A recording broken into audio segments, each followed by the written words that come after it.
disebut dengan virtual ergonomic yang kita sebut tadi dengan virtual or augmented reality. Ya, jadi semuanya di situ ya dengan mudahnya kita bekerja. Terus peran kita sebagai ergonomi di mana sih? Waktu kita mendesain dari augmented virtual reality-nya tadi, ya ada kerja mata yang kita gunakan di situ. Jadi orang ergonomi akan terlibat semuanya. Nah, ya kalau dia ergonomi, saya sebagai orang TI di mana? Karena udah nggak ada orangnya lagi. Justru kita sebagai orang TI itu kita ada di semua aspek dari semua ini. Minimal kita bisa jadi seorang desainer, ya. Bahwa di teknik industri Tenas itu juga, nah kebetulan Bu Alif Ulfa Viva ini adalah salah satu dosen yang berkaitan dengan hal ini. Yang mungkin nanti Ibu sedikit bisa jelaskan keterlibatan Ibu di mana sih?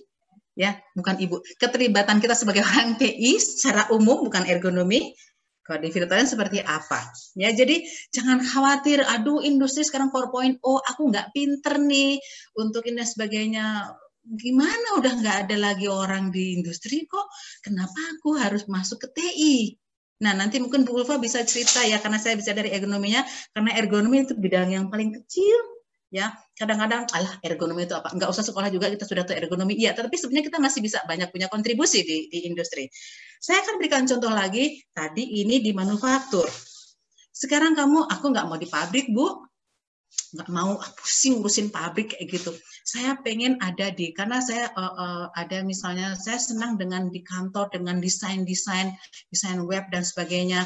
Saya senang bersosial media dan sebagainya. Nah, yang senang bersosial media dan bekerja menggunakan sosial media. Halo, siapa yang nanti orang TI itu kan nggak harus jadi di pabrik ya. Pokoknya nanti dia punya usaha sendiri, dia harus bisa memasarkan produknya. Maka saya akan desain webnya. Nah, tadi kita lihat, Itenas punya web. Nah, maka ergonomi juga akan dilibatkan di dalam desain web. Saya ambil contoh di sini ya. Loh, kok enggak? Sudah pindah belum ya? Bu Ulfa, ini di sini. Ini adalah gambar sebuah web, sebuah situs ini Zappos, ya. Ini adalah sebuah website Zappos, ya. Apa sih kok ada merah-merah? Nah, si merah, kuning, hijau ini adalah area pandang kita. Orang pertama kali kalau melihat iklan saya, apa yang dia lihat? Perhatikan di sini. Saya ini di mana? Ini aja deh. Lihat gambar perempuan karena saya nggak bisa PowerPoint. Lihat mukanya orang perempuan hilang. Ya, berarti begitu pertama kali membuka website ini, orang pertama kali dia lihat apa sih? Yang dia lihat adalah muka perempuannya, Zapposnya, tulisan Zapposnya sebelah kiri atas. Kemudian dia ada free people-nya. Ini yang pertama. Tapi yang free people dilihatnya nggak terlalu lama. Cuma free people terus dia lihat langsung lebih sering, lebih lama dia lihat ke orangnya, ke Mbak Manisnya ini tadi. Lihat, oh ya Zappos. Zappos pertama mungkin dilihat karena dia emang mau lihat situs itu. Ini baru satu orang. Tapi begitu sampai dengan ke 13 orang.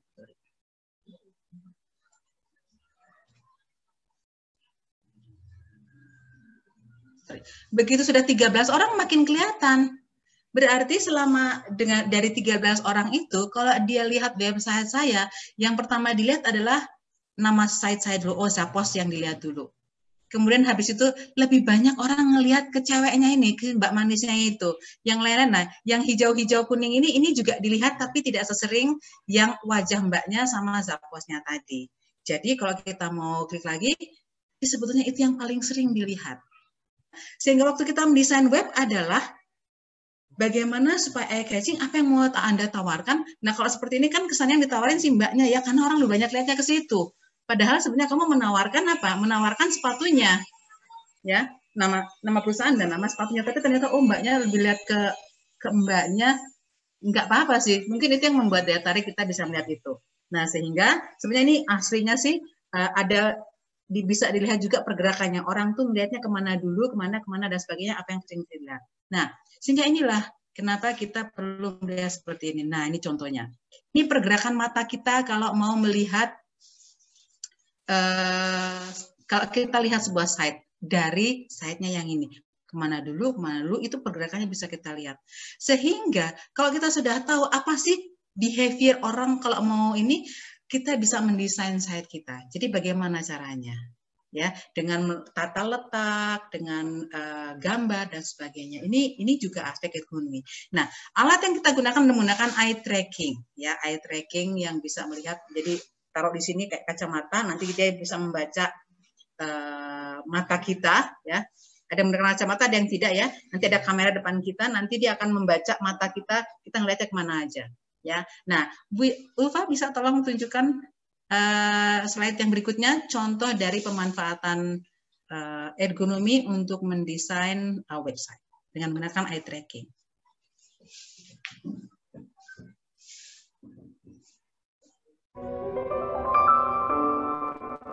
Ya, ini kemudian Tobii Pro, ini adalah produsennya, ya, produsen yang memproduksi eye tracking. Eye tracking provides valuable data for exploring the user experience of websites, games, applications, software, and virtually any kind of user system. To improve web usability and increase conversion rates, interaction designers, UX specialists, and market researchers by eye tracking throughout the design and development process. By using this methodology during a usability test, you can see live what the user sees and immediately understand where usability problems occur and identify what features in your website capture most interest. With the powerful post-analysis and visualization tool, you can replay eye tracking videos and get an aggregated view of several participants on a heat map for both qualitative and quantitative analysis. You can test and see how the users view your website on different screens and devices. By using wearable eye tracking, researchers can also test in dynamic environments to measure how users interact with technology and information at home, in the office, and while they're on the go. Through observing users in a natural and real-world setting, researchers can get new perspectives by applying eye tracking in their research to identify opportunities for innovation. Knowing what people actually see helps companies optimize the design and placement of ads. Eye tracking reveals if your communications capture and hold attention.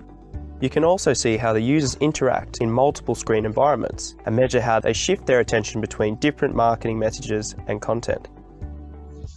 Eye tracking helps you understand your consumers and create effective user interfaces and advertisements based on those insights.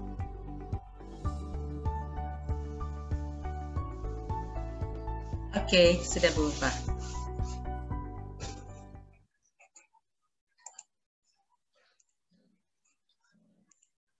Ya, jadi itu ya, bagaimana ergonomi masih terlibat. Jadi tenang saja, teman-teman adik-adik yang kuliah di TI, ya, Anda tidak akan kehilangan pekerjaan karena industri 4.0, malah bahkan Anda akan semakin terus berkembang, ya, karena kita mengikuti perkembangan dan semakin maju. Baik, itu presentasi saya tadi mengenai bagaimana teknik industri menghadapi industri 4.0. Jadi bidangnya apapun. Tadi karena kebetulan secara ergonomi, saya akan cerita mengenai ergonomi, tetapi pada dasarnya semua teman-teman yang ada di TI, yang teknik industri, dari manufaktur, ya, kemudian dari sistem informasi terutama, itu akan terus kita punya tempat untuk berkarya. Kita bisa punya tempat, jadi apapun yang kita belajar di TI membuat kita maju.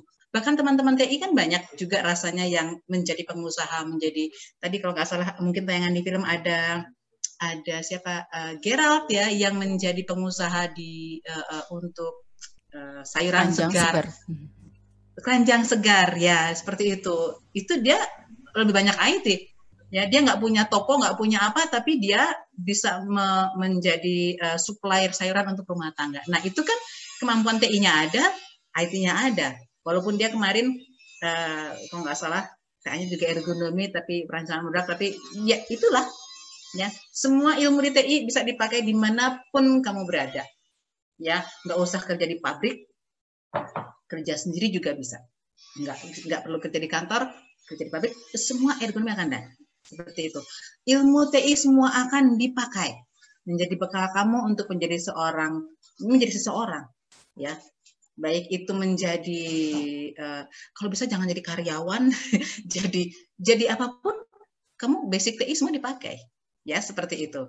Baik, rasanya itu yang bisa saya sampaikan, ya.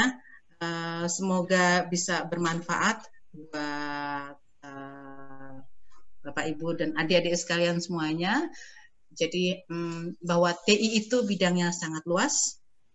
Ya, kemudian ya kalau menurut saya menarik karena saya kebetulan saya orang yang tidak selalu yang berinteraksi dengan manusia dan sebagainya, maka bidang saya adalah ergonomi. Baik Bapak Ibu, tapi jangan khawatir, bidang orang juga akan berkaitan dengan semua hal di bidang TI.